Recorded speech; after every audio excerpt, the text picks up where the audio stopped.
जी देखिए, मैं इस वक्त सिटी कोर्ट में खड़ा हूँ। आज यहाँ पे ट्रायल कोर्ट के अंदर मेरी बेटी को प्रोड्यूस करना था।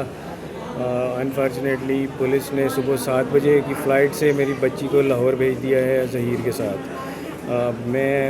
मुझे अभी तक इस केस में कोई इंसाफ नहीं मिला और अब मैं दिलबर्दाश्ता हो गया हूँ और मैं सबको ये कॉल दे रहा हूँ कि वो आज शाम को कराची प्रेस क्लब में पहुँचे नमाज मगरिब के बाद और मेरे साथ मेरी काज को सपोर्ट करें। Thank you.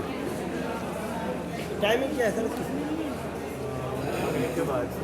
तकरीबन आप ये समझ कि मैं इस वक्त सिटी कोर्ट में खड़ा हूँ। आज यहाँ पे ट्रायल कोर्ट के अंदर मेरी बेटी को प्रोड्यूस करना था।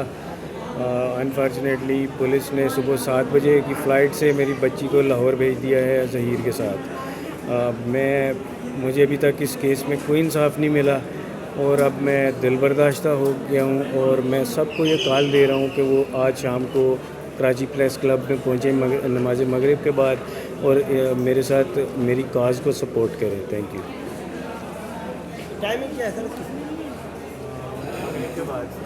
तकरीबन आप ये समझ